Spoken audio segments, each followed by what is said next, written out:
for the win. G'day guys, welcome back to Cakes by Chopper. Today we have 101 Dalmatians. Well, not actually 101 of them, we just have the one, which I'm going to show you how to make. Isn't he adorable? If you guys like this video, why not hit that subscribe button, check me out on social media, drop a comment below and tell me what you want to see next. You never know, you could be inspiring my next video. I hope you guys like it. If you want to see how to make it, stick around. Starting with our template, we're going to cut off the one with the puppy print on it, because that's just a reference picture just to give you something to look at. So we'll go through and cut him off. As you can see here on the template, there is two body shapes and I've put them front to back so that they fit nicely. You're going to cut out both of them. Just use the one for that and save this for later. Once you've cut out the two body shapes, you're going to go ahead and cut out this round grey shape at the top.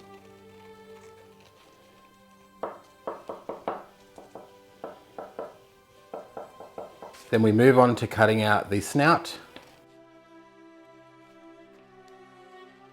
As you can see by the height of my cake, it's too high to sit off the front of the nose, so I'm going to halve that. With the rest of the cake from these measurements, you're going to just cut a loose oval. I will amend that to the template just to place on the back end. Now we have our Dalmatian's basic shape. We're going to put him on our cake board just to situate where he'll be. I'm going to go about there. With the placement, I've put his bottom towards the back because that will be the end of it and given a little room for the face. For the bottom layer, I'm going to level it off ever so slightly just so it makes filling easier and I don't have any gaps to patch up. Fill with a little bit of ganache. Continue shaping because we're not going to take too much of the body off. Now the majority of this back hump will be shaved off because we just did that for a little bit of a rise. So we're just going to taper that down. We're going to taper the inside there and we'll just taper that side down. I'm just cutting off little bits to make this rounded like the Dalmatian's body. Now in the middle here, we want the back to dip down a little. So we're going to scoop out from the point where the bum ends to where the head begins. For the Dalmatian's head, we're going to taper not too much. It's a little bit off the edges and a little bit off the front and the back. I'm going to go around the edge and just ever so slightly taper that in so we don't get a square, flat looking bottom. Once you're happy with the body shape, it's going to look like sort of a light bulb from the top and then a clown shoe from the side. Don't worry too much about the face because we're going to give it a full coat of ganache and then apply some of the cheeks out of the offcuts just to build that up a little bit.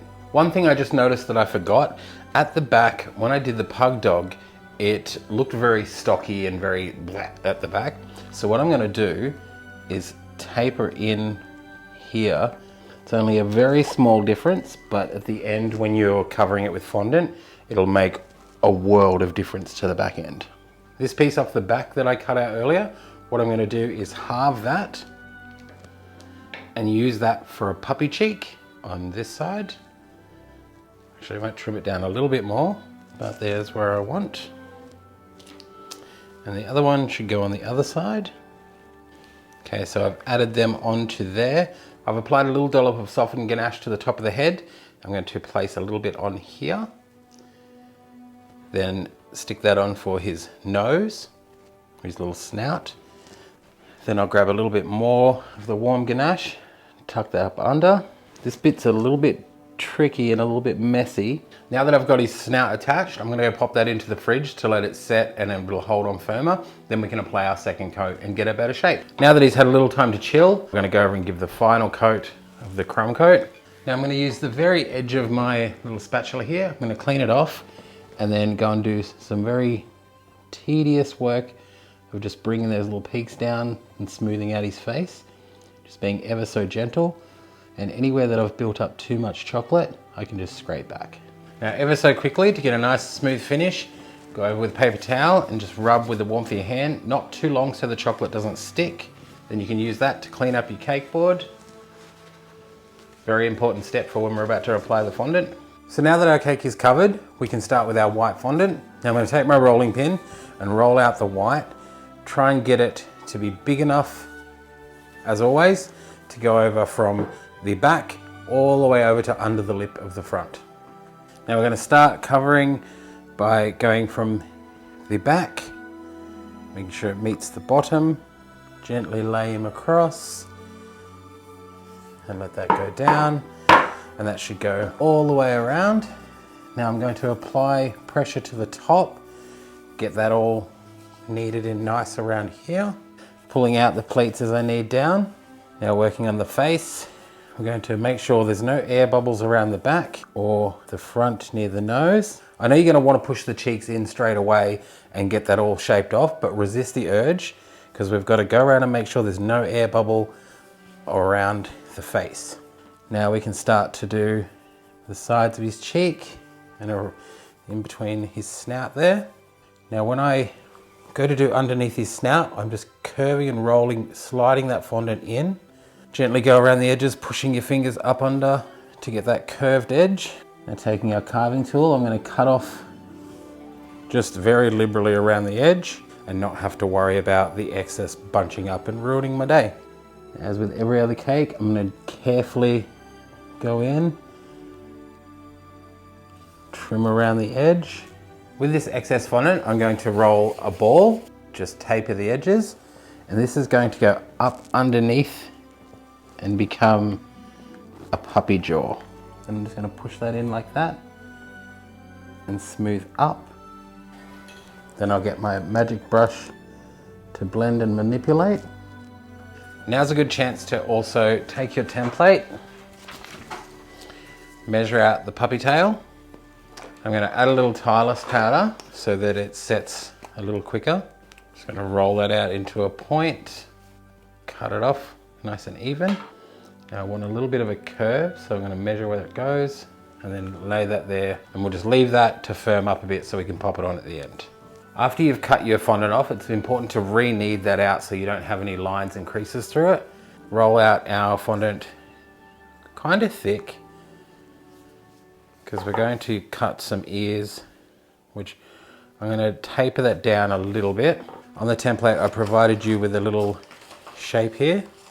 Depending on the thickness of your ganache and your fondant, that should be the right shape.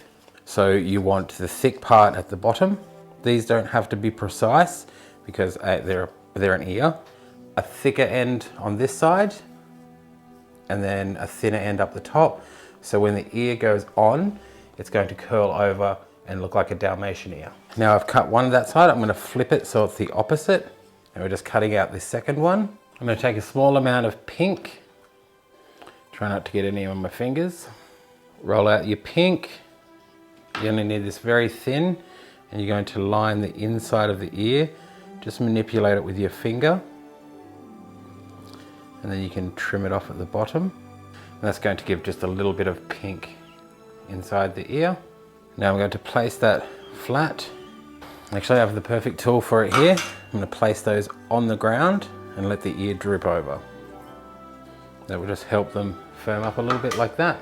Sit them to the side, and with a little bit more of the pink, so you only need the smallest little amount, roll a tiny little ball, then make it into an oval, put a little dent for the middle of the tongue.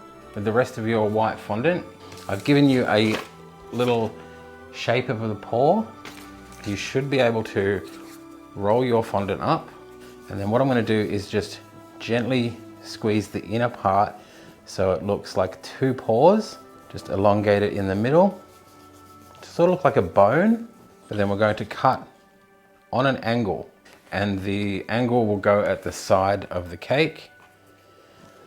Now with this one, I'm going to cut from there, cut out that triangle, and this will go on the other side and bring the paws around to the front. You want to anchor these down with a little bit of edible glue where you attach them. Now I've got these little pieces here, which I'm going to roll some toes, just 3, 1 large, 2 medium, and then use your brush to manipulate them down. I'm going to add a little bit of edible glue just to help melt those in. It's only ever so slightly, and that just helps make your seam disappear. Do the same for the other paw. To get started on his back legs, I'm gonna roll a big flat snake. It's quite thick. And as you can see, I'm pushing it in and then smoothing down because we're going to do the same technique, but a little bit different in the sense that we're going to flatten out these back parts to make thighs. Keeping them the same size, you're going to roll out the thigh. Okay, once you're happy with that, you're going to turn it on its side and then manipulate that over. So you're creating the paw, a little bit of edible glue, go around the edge like that. We're going to place that there and bring the foot out a little bit like that. Then you're going to gently smooth that up and round it off. Now creating the 3 paws, elongated circle, one there, and that's going to give you that 3D paw look just like the front. You do want to make sure that they are connected. Then just repeat the same on the other side, obviously in the other side direction. For the eyes, I'm going to measure the template, just another ball of white. Just going to freehand shape that. You can cut them out if you like. I'm not going to. I'm going to just place them on using my brush to shape them. Just going to go through and paint in some puppy dog eyes. Now on the pup's face, there's a few little line details. And then he has quite thick eyebrows, which I did want to do with black fondant, but I realized I don't have any. So I'm just going to paint that on. I definitely want the nose to be sitting off. So I'm going to shape the nose from the template. A little bit of edible glue. Now I can go over with the paint. I've put some shapes on the template to give you an idea. It's a Dalmatian, spots can go anywhere you like. So just go to town, go crazy, have a bit of fun with it. Okay, when putting the ears on, you're going to place them on. Where they fold, you're going to squeeze and push to the head so that it sits in and creates the illusion that they're just falling. This is going to help them stay. A little bit of edible glue and then just situate the ear there and tape out. So it's actually connected in 2 places, but it's going to look like it's just free falling. Add the last few Dalmatian spots on the ears ever so gently. If you've got time, you can shape his ears properly and then have them sit on. For the sake of the video, I'm just going to glue them on like that. Okay, I'm going to go in and put in some little smile marks. I'm not sure I'm going to trace the whole snout. We'll see what we do, just to see how it looks, but I'm going to go and put the little grin pieces at the side. Last thing we're going to do is add some little highlights to the eyes, and then we can pop the tail on and we are done. Use some edible glue for the tail. Add a couple of little Dalmatian spots. So what do you think? Do you like him? Let me know in the comments below. Also, let me know what you want to see next, and stick around for the end card to see a YouTuber that I've picked to show you guys that I think is super talented. And there's some other cake videos if you want to. Bye guys.